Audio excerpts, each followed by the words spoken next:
आज breast cancer का part 3 video आएगा और ये आखिरी वीडियो होगा। इस वीडियो में हम मेनली किस चीज़ से हम डायग्नोसिस करते हैं ब्रेस्ट कैंसर को, इसके बारे में हम जानेंगे और इसके कन्फर्मेशन डायग्नोसिस यानी कि पता कैसे चलता है कि पेशेंट को ब्रेस्ट कैंसर है।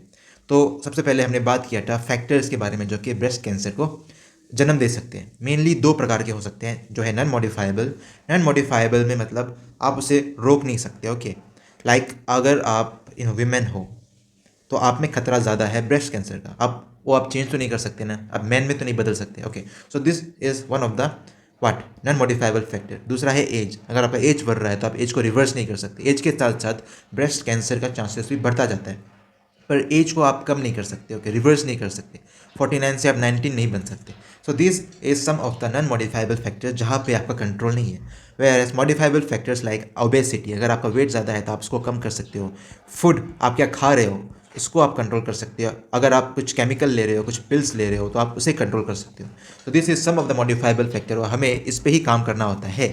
लाइक आप मोटे हो तो पतले हो जाओ, अच्छा खाना खाओ, कुछ केमिकल मत लो जो कि एग्रीवेट कर सकते हैं, रेडिएशन से दूर रहो। So these are some of the things which you can control and this is the most important factor which can lead to the breast cancer. ना प्रिवेंशन के बारे में हमने बात किया, लाइक खाना अच्छे से खाओ, अपना चेक कराओ। तो सबसे पहले हम बात करते हैं, चलिए स्क्रीनिंग के ऊपर, डायग्नोसिस कैसे करते हैं। तो स्क्रीनिंग इज़ नॉट कन्फर्मेटरी, ये कन्फर्मेटरी नहीं है। लाइक आपने देखा होगा कोविड के समय में स्क्रीनिंग टेस्ट बोलते थे ना, एयरपोर्ट में या बस स्टैंड में स्क्रीनिंग टेस्ट किया जाता था, बल्क में आदमी को चेक किया जाता था। पर this was not a confirmatory test. Okay, एक दो पॉजिटिव आ गए, नेगेटिव आ गए, ऐसे चलता था। राइट, फॉल्स नेगेटिव भी आता था, फॉल्स पॉजिटिव भी आता था, पर वो कन्फर्मेटरी टेस्ट नहीं था। वो मेनली 100 में से मान लो 93 आदमी का वो सही चेक करेगा, 7 आदमी का मे भी गलत चेक करे। ओके, तो स्क्रीनिंग टेस्ट में होता ये है कि हम बल्क में आदमी का चेकअप करते हैं और मेजोरिटी टाइम सही होता है, पर हमें बाद में कंफर्म भी करना होता है इसको। ओके, कोविड के टाइम में देखिए कि बहुत लोगों का स्क्रीनिंग टेस्ट किया जाता था और बहुत लोग पॉजिटिव भी आते थे, पर उन्हें आइसोलेट किया जाता था। फिर इसके बाद दूसरा टेस्ट किया जाता था जिसका वेटिंग टाइम थोड़ा ज़्यादा रहता था, लाइक 48 आवर्स। ये सब हमें रुकना पड़ता था, लाइक RT-PCR, ये कन्फर्मेटरी टेस्ट था, पर उसके लिए हमें वेट करना पड़ता था 2-3 दिन। ओके, तो वो कन्फर्मेटरी टेस्ट था। स्क्रीनिंग टेस्ट क्या था, जो जल्द से जल्द मशीन में डाल के एंटीजन टेस्ट करते थे ना, 30 मिनट में आ जाता था, वो स्क्रीनिंग टेस्ट था। तो वैसे ही ब्रेस्ट कैंसर में भी स्क्रीनिंग टेस्ट किया जाता है। तो पहला जो है, जो फेमस भी है, वो है मेमोग्राम। मेमोग्राम क्या है बोलने से, दिस इज समथिंग, एक्सरे ही है। एक्सरे जो होता है वही है, पर हम लो डोज में डालते हैं और मेनली ब्रेस्ट के लिए होता है। अगर कैंसर होगा तो हमें कुछ इस प्रकार का गांठ दिखाई देगा। Now again this is not confirmatory, ये गांठ कैंसरस भी हो सकता है, नॉन कैंसरस भी हो सकता है। इसके लिए हमें कन्फर्मेटरी टेस्ट करना पड़ेगा, पर बहुत सारे केसेस में इससे ही पता चल जाता है कि वीमेन को ब्रेस्ट कैंसर हो सकता है। So that's why is very important. और खासकर किनके लिए, जिनका एज 40 से 50 साल के बीच में है, उनको तो कराना ही चाहिए स्क्रीनिंग टेस्ट हर 1 साल या 2 साल में। और जिनका एज 50 साल से ज़्यादा भी है, उन्हें भी हर 2 साल में कम से कम जैसे भी चेक कराना चाहिए।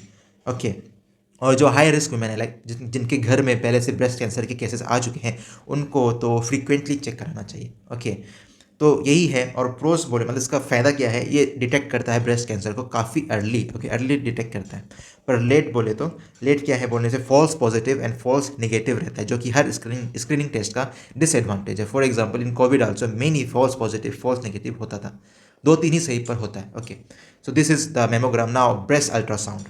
नाउ ब्रेस्ट अल्ट्रासाउंड हम कब करते हैं, जब ज़्यादा डेंस ब्रेस्ट टिश्यू हो। जब मेमोग्राफी ज़्यादा डेंस ब्रेस्ट टिश्यू में काम नहीं कर पाएगा। ओके, तो इसके लिए हम यूज़ करेंगे अल्ट्रासाउंड।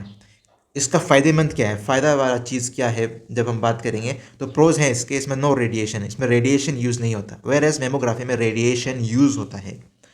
कॉन्स बोलेंगे तो इसमें भी कुछ कुछ ब्रेस्ट कैंसर छूट जाते हैं, फॉल्स निगेटिव आ सकता है। तो ये है ब्रेस्ट अल्ट्रासाउंड। तीसरा है breast MRI। Again mainly use किया जाता है जिनका बरसा म्यूटेशन हो चुका है। ओके, जैसे कि मैंने कहा था बरसा जीन, अगर आपके घर में किसी को है या किसी भी कारण आपका ये जीन म्यूटेट हो चुका है तो आप हाई रिस्क फैक्टर में हैं। तो उन पेशेंट्स के लिए मेनली हम कराते हैं ब्रेस्ट MRI। क्यों? क्योंकि ये हाई रिस्क पेशेंट है और इस मशीन का सेंसिटिविटी भी ज़्यादा है, पिछले 2 मशीन से ज़्यादा ये सेंसिटिव है। मैं मतलब अगर छोटा सा भी गांठ होगा तो ये इसे पकड़ लेगा। ओके, इसे इसलिए कहते हैं सेंसिटिविटी। ओके, प्रोस तो ये है। एंड कॉन्स क्या है, कॉन्स मतलब कि फॉल्स यानी कि गलत।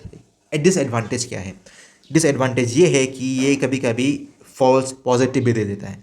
अल्ट्रासाउंड क्या करता था, फॉल्स नेगेटिव देता था, ये कभी कभी फॉल्स पॉजिटिव दे देता है, सिंस ये हाईली सेंसिटिव है।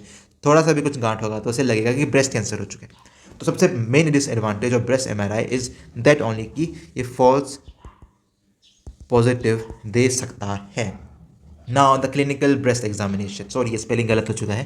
द क्लिनिकल ब्रेस्ट एग्जामिनेशन यानी कि डॉक्टर अपने हाथों से आपको पालपेट करेंगे, आपके ब्रेस्ट को पालपेट करेंगे देखने के लिए कि कहीं कुछ गांठ तो नहीं है। अगर गांठ होगा तो फिर कन्फर्मेटरी टेस्ट किया जाएगा। कन्फर्मेटरी टेस्ट क्या है इसके बारे में हम जानेंगे। और सबसे लास्ट में है ब्रेस्ट सेल्फ एग्जामिनेशन, जो कि वेरी इंपॉर्टेंट चीज़ है, वो आप भी खुद से कर सकते हो, ओके, अपने हाथों से। फॉर एग्जाम्पल ये पेशेंट है, नॉट पेशेंट, कोई कॉमन विमेन है जो कि ब्रेस्ट एग्जामिनेशन कर रही है खुद से ही, और ये आपको भी करना चाहिए हर 1 साल में, हर 6 महीने में या हर महीने भी, ओके। तो हाथ से आपको अपने ब्रेस्ट को पालपेट करना है, ओके, छूना है, थोड़ा दबाना है। अगर आपको टेंडर यानी कि कुछ पेन फील हो या कुछ गांठ जैसा फील हो तो आपको जल्द से जल्द डॉक्टर के पास जाना चाहिए। और ये वेरी इंपॉर्टेंट चीज़ है ब्रेस्ट एग्जामिनेशन में। बहुत लोग खुद से ही पता करके आते हैं, ओके, उनको कुछ गांठ निकल रही है, पर वो बहुत लेट कर देते हैं। जब ब्रेस्ट कैंसर बहुत ज़्यादा फैल जाता है तब उनको पता चलता है। तो इसलिए अगर आप पहले से ही चेक करते रहोगे अपना, तो ऐसा हो सकता है कि आप स्टेज 1 में ही पकड़ लें इसे। थोड़ा सा भी गांठ फील होगा आप डॉक्टर के पास आओगे और डॉक्टर कंफर्म कर देगा कि ये है क्या, डरने वाली चीज़ है कि नहीं। मान लो ब्रेस्ट कैंसर था और आपने इसे स्टेज 1 में ही पकड़ लिया, स्टेज 2 में ही पकड़ लिया, तो आपके बचने के चांसेस 90% हो जाते हैं, खासकर स्टेज 1 में।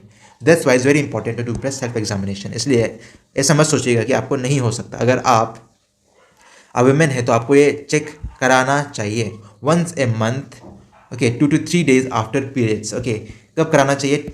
हर 1 महीने में कराना चाहिए, और खुद से, और 2 to 3 days आफ्टर पीरियड्स। सो कम से कम आप ये तो कर ही सकते हो। मान लो पीछे वाले में पैसे भी खर्च होते हैं और जाने का मन भी नहीं करता, but this is the very important thing which you can do. That's why is very important breast self examination.